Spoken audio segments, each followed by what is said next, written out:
Good evening అండి. మొదటిసారిగా my hub ఛానల్‌కి విజిట్ చేసిన వారు సబ్స్క్రైబ్ చేసుకోండి. కావాల్సిన ఇన్ఫర్మేషన్ కోసం కామెంట్‌లో తెలియపరచండి. అదేవిధంగా వీడియో నచ్చినట్లయితే లైక్ చేయండి అండ్ షేర్ చేయండి సార్.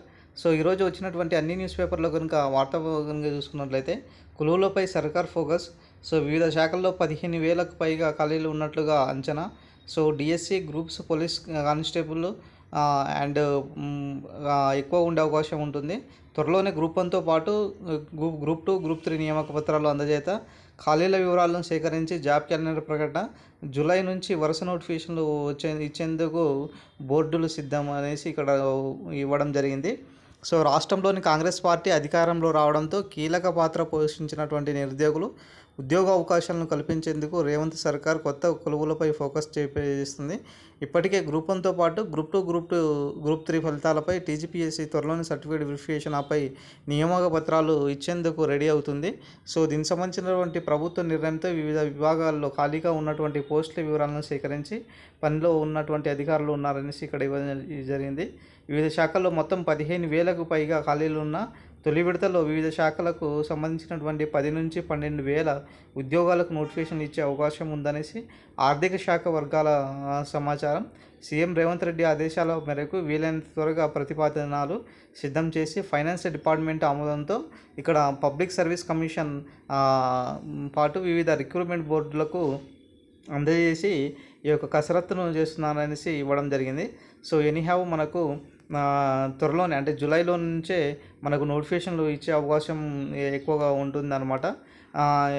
ఎప్పటికప్పుడు ఖాళీల భర్తీ, ఎన్నికలకు ముందు యువతకు ఇచ్చిన హామీ మేరకు నిరంతర ఖాళీ పోస్టులను గుర్తింపు, భర్తీకి అవసరమైనటువంటి కార్యాచరణ ఉండాలని ఇటీవల సమావేశంలో ముఖ్యమంత్రి ఆదేశించారు. ఈ మేరకు ఆర్థిక శాఖ ప్రయత్నాలు ముమ్మరం చేస్తుంది. తాజాగా ప్రకటించే పోస్టుల కోసం ప్రభుత్వంపై ఏటా రూ. 1,000 కోట్ల పైన ఆర్థిక భారం పడనుంది అంచనాలు ఆర్థిక శాఖ ఇక్కడ సిద్ధం చేస్తుంది. ఇంజనీరింగ్ పోస్టులకు ఒకే ఎగ్జామ్. గతంలో వివిధ శాఖలకు చెందిన ఇంజనీరింగ్ పోస్టుల భర్తీ విడివిడిగా జరిగేది. ఈసారి అలా కాకుండా ఇంజనీరింగ్ సర్వీసు ద్వారా ఒకేసారి ఈ పోస్టులు భర్తీ చేయాలని నిర్ణయించారు. ఇవి సుమారుగా 2,000 నుంచి 2,500 వరకు ఉండే అవకాశం ఉన్నట్లుగా తెలుస్తుంది. ఇవి కాకుండా గ్రూప్ 3 అండ్ గ్రూప్ 4 పోస్టులు మరో 5,000 వరకు ఉండవచ్చు అనేసి తెలుస్తుంది. సో గ్రూప్ 3 మరియు గ్రూప్ 4 పోస్టులు మరో 5,000 ఉన్నాయంట. ఎంతకాలం ఈ ఎక్స్టెన్షన్ పేరుతో కీలక బాధ్యతలో ఉన్న వారికి టెర్మినేట్ చేస్తూ రాష్ట్ర ప్రభుత్వం ఇంతకాలం ఉన్నటువంటి ఎక్స్టెన్షన్ పేరుతో ఉన్నటువంటి వాళ్ళకి పర్మనెంట్ చేశారు. పోలీస్ అండ్ గ్రూప్స్లో భారీగా కొలువులు. ఇక్కడ 6,000కు పైగా పోస్టులతో ప్రభుత్వం ముందుగా డిఎస్సి నోటిఫికేషన్ విడుదల చేయాలని ఏర్పాటు చేస్తుంది. అధిక సంఖ్యలో అభ్యర్థులు పోటీపడే గ్రూప్స్ ఖాళీలను భారీగానే సంఖ్యలో అభ్యర్థులు పోటీపడే అవకాశం ఉందనేసి ఇక్కడ ఇవ్వడం జరిగింది.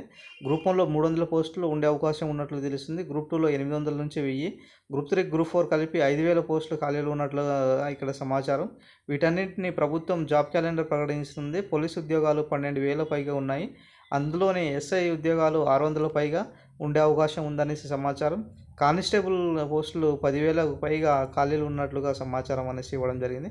నెక్స్ట్ ఇక్కడ forest beat officer 2,000, gazetted scale professional service పోస్టులు, డిగ్రీ కాలేజీలో లెక్చరర్ పోస్టులతో పాటు అకాడమిక్ పోస్టులు నోటిఫికేషన్ ఇవ్వనుందనేసి సింగరేణి పాటు పలు డిపార్ట్మెంట్లో ఏఈఈ, ల్యాబ్ టెక్నీషియన్, లైన్మెన్స్ ఇట్లా మనకు చాలా పోస్టులు ఉన్నాయనేసి ఇక్కడ మనకు తెలుస్తుందండి. సో ఎనీహౌ మనకు జూలై నుంచి ఈ యొక్క ప్రక్రియ అనేది తొందరగానే అవుతుంది కాబట్టి మీ యొక్క ప్రిపరేషన్ అనేది ఎట్టి పరిస్థితుల్లో డిలే చేయకుండా కంటిన్యూ ఉంచుకోండి my dear friends. Thank you friends. Video నచ్చినట్లయితే సబ్స్క్రైబ్ చేసుకోండి, షేర్ చేయండి.